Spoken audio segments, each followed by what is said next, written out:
O que fazer quando nos encontramos em uma crise onde nos foge todas as alternativas?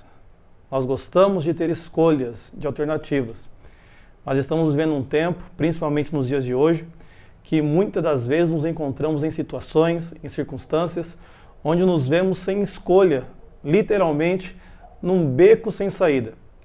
Essa mesma situação ocorreu com o povo de Israel. Logo após deixar a terra do Egito, pela liderança de Moisés, o povo se encontrou em um beco sem saída.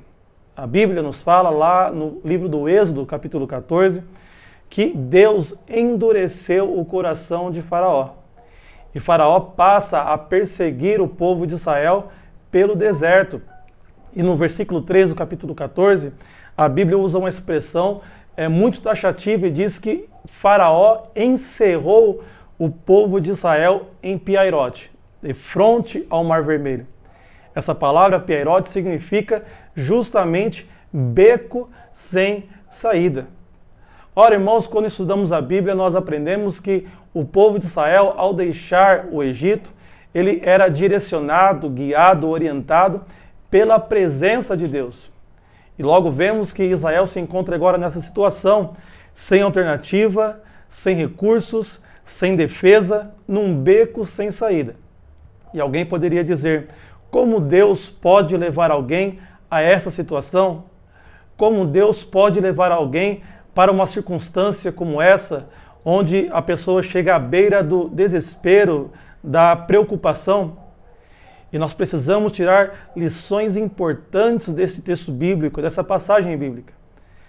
Todos nós passamos, e é provável que você esteja passando por uma situação parecida também. Quando nos deparamos com um beco sem saída, com situações adversas, com problemas familiares, problemas financeiros, problemas de ordem emocional, e olhamos para todos os lados e não vemos saída. Estamos como o povo de Israel. Olhamos à frente e existe o Mar Vermelho. Olhamos para os lados e vemos as grandes montanhas. E ao olhar para trás, pensando em voltar para trás, nós podemos ver Faraó e o seu exército vindo enfurecidamente contra o seu povo, o povo de Deus. É nessa situação que nós precisamos aprender a confiar em Deus.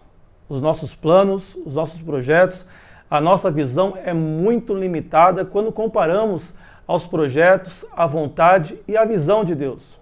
O povo estava vendo uma situação impossível, mas Deus estava, através dessa situação, preparando algo, preparando um ambiente para dar o livramento permanente para o povo de Israel. Foi Deus quem disse para o povo, olhem bem para este povo, Faraó, o seu exército, porque hoje é a última vez que vocês o verão.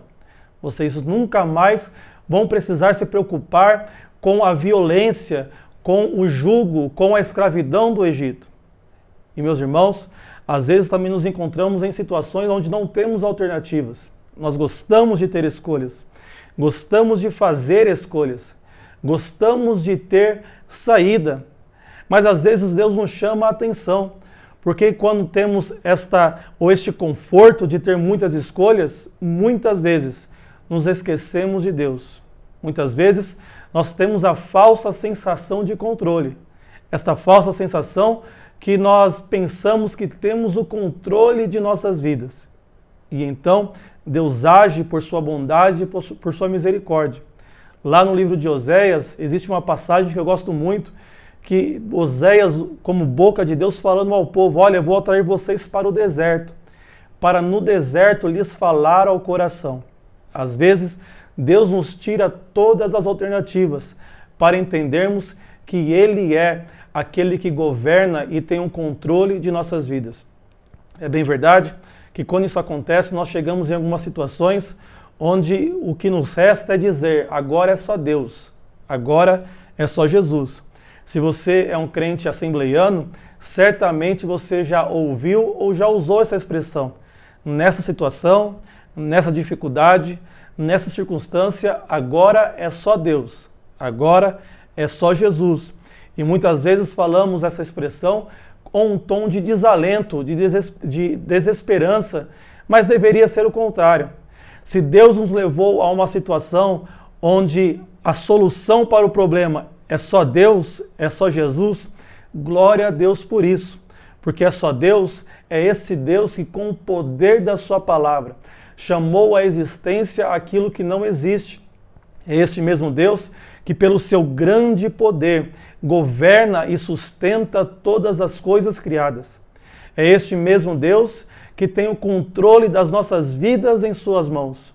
Se a situação que você está passando é uma situação que só Jesus pode resolver, glória a Deus por isso, porque é este mesmo Jesus que enquanto andou aqui na terra em seu ministério terreno, deu vista aos cegos, fez paralíticos andarem. A Bíblia fala que ele andou por toda a parte, fazendo bem, curando os enfermos e libertando os oprimidos do diabo.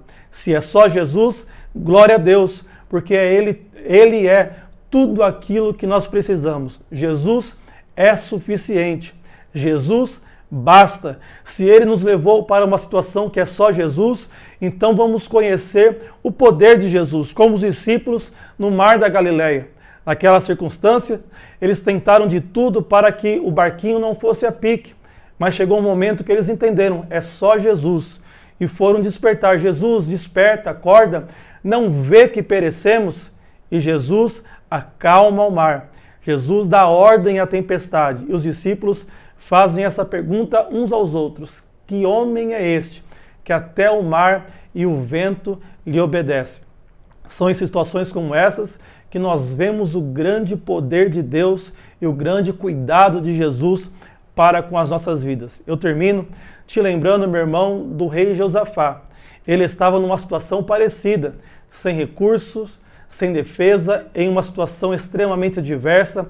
3 reis inimigos se juntaram para vir contra ele e a sua nação. E diante dessa dificuldade, Josafá só encontrou uma saída. Ele orou a Deus.